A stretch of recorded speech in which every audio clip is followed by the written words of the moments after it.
Hello friends, Kalrao School Halol presenting this video for standard 9th English medium subject English.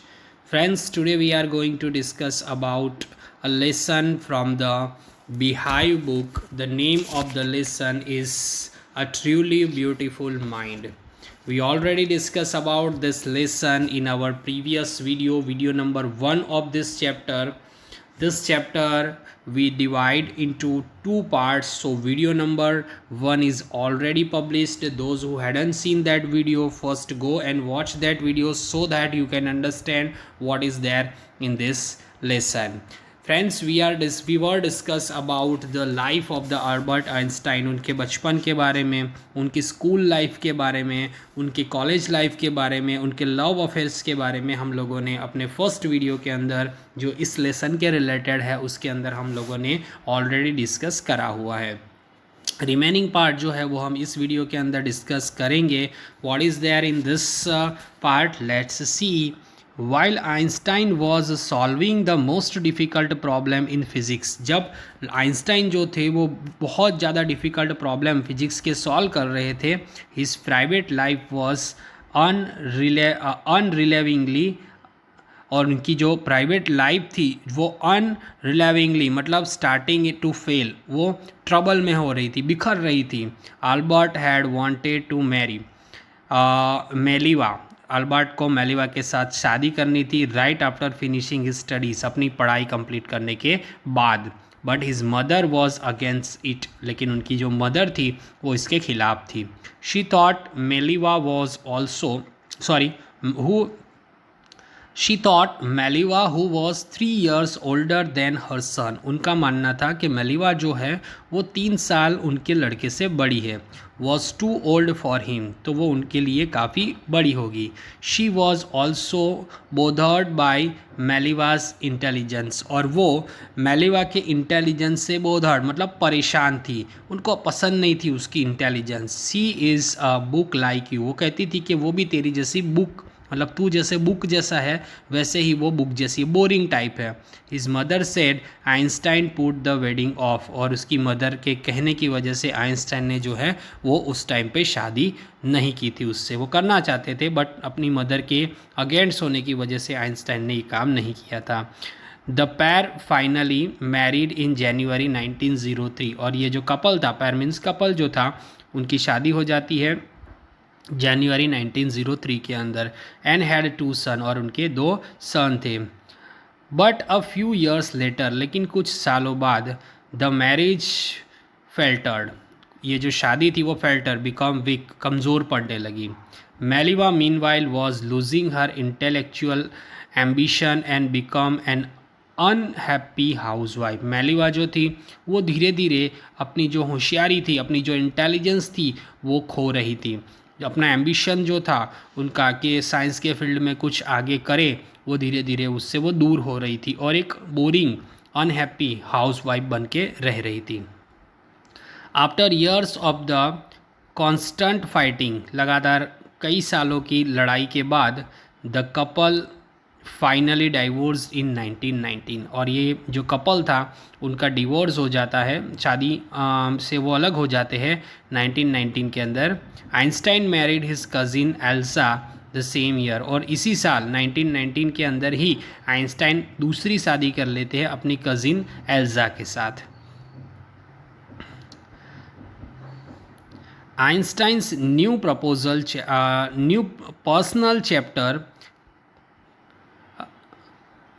Personal chapter coincided with his rise to world fame. Einstein का जो नया जो chapter था उनकी life का, वो पूरी दुनिया के अंदर वो काफ़ी नाम कमा चुके थे. इन 1950 he had published his general theory of relativity.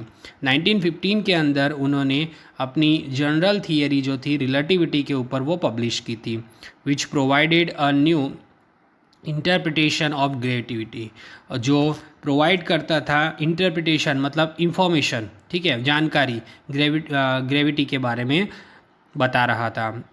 N eclipse of the sun in 1919 brought proof that it was accurate, और जब 1919 के अंदर पहली बार एक्लिप्स ऑफ द सन हुआ, सूर्य ग्रहण हुआ, तो उनकी जो थियरी थी वो क्या प्रूफ हो चुकी थी, एक्यूरेट है, मतलब कि कंप्लीट है, इसमें कोई मिस्टेक नहीं है, ये प्रूफ हो चुका था।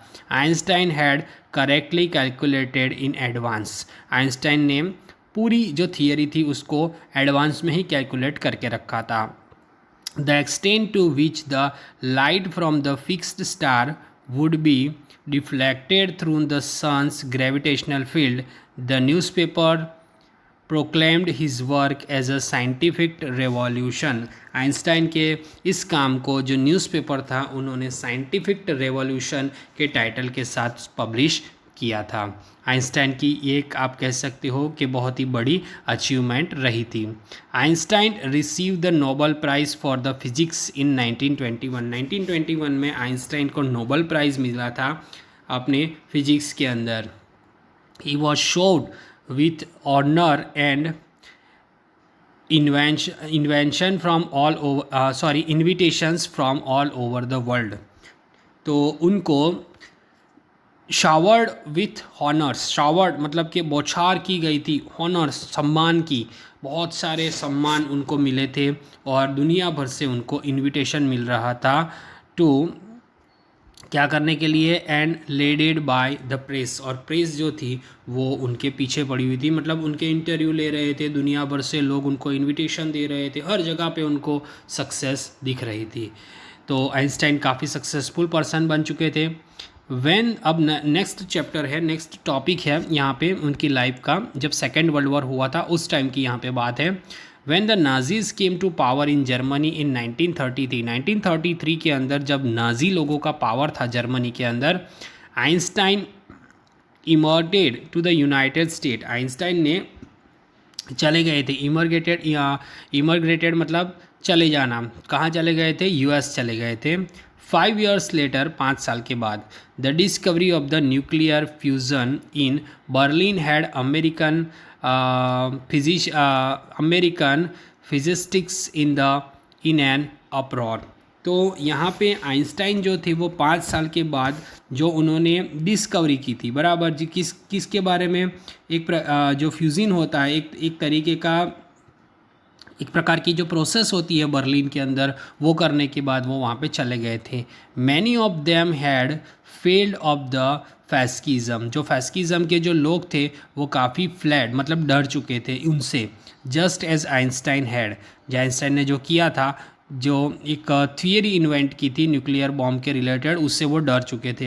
And now they were afraid the Nazis, और वो जो थे नाजीज़ से डरने लगे थे। Could build and use that atomic bomb, तो उनको ऐसा डर लग रहा था कि वो एक बॉम्ब बनाएंगे और उसका यूज़ करेंगे। इससे जो कुछ फैस्किज़म के जो लोग थे वो डरे हुए थे। At the urging of a colleague, Einstein wrote a letter to the American president. अपने कलीग मतलब साथ काम करने वाला एक फ्रेंड, और साथ काम करने वाला एक सहकर्मचारी, जिसके अर्ज करने पर, रिक्वेस्ट करने पर आइंस्टाइन एक लेटर लिखते हैं अमेरिका के प्रेसिडेंट को।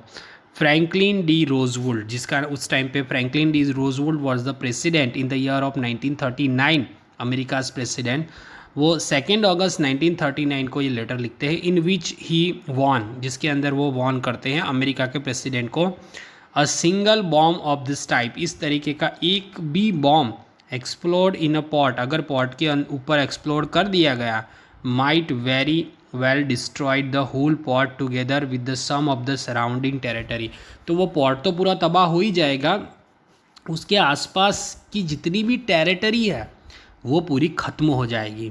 His word did not fail to have an effect, उसके जो शब्द थे वो उनकी कोई असर नहीं हुई अमेरिका के प्रेसिडेंट के ऊपर।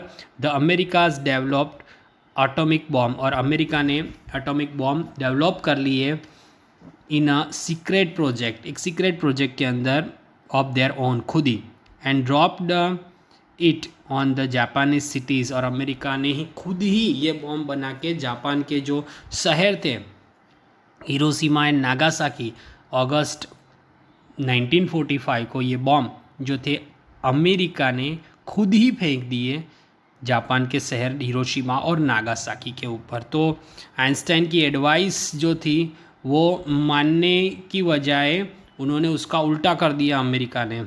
Einstein was deeply shaken by the extent of the distraction. जो ये तबाही हुई थी उससे आइंस्टाइन जो थे वो पूरे हिल चुके थे, काफ़ी शेकन मतलब हिल चुके थे, उनका अंदर से जो संतुलन था वो बिगड़ चुका था। This time he wrote a public missive to the United nation.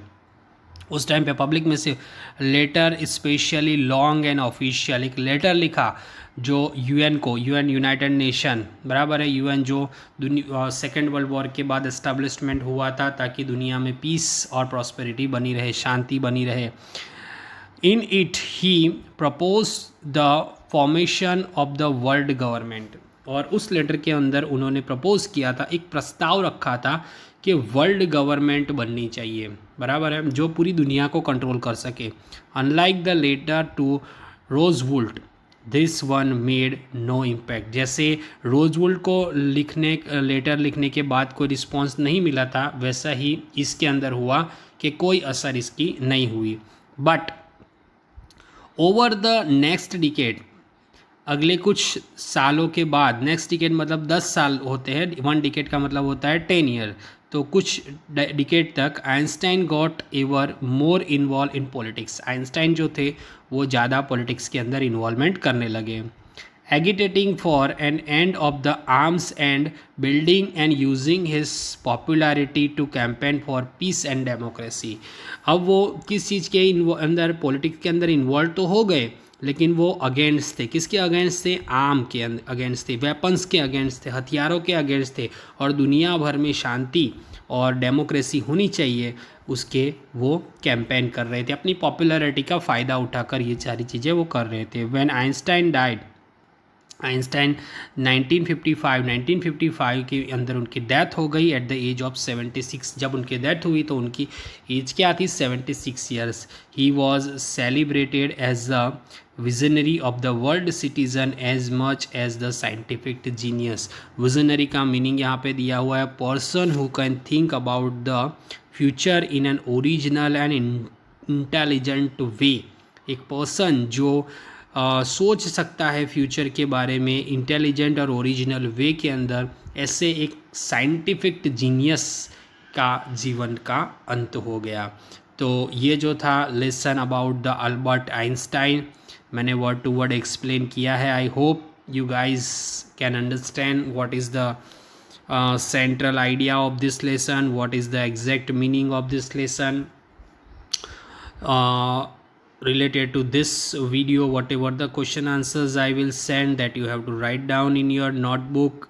Whatever the PDF I will send with the answer, I will send this PDF, so you have to write down everything what is there in the PDF in your notebook, so that you can clarifying in your mind that what is there in the lesson. Okay, in our next video we will discuss about new lesson, new topic. Bye.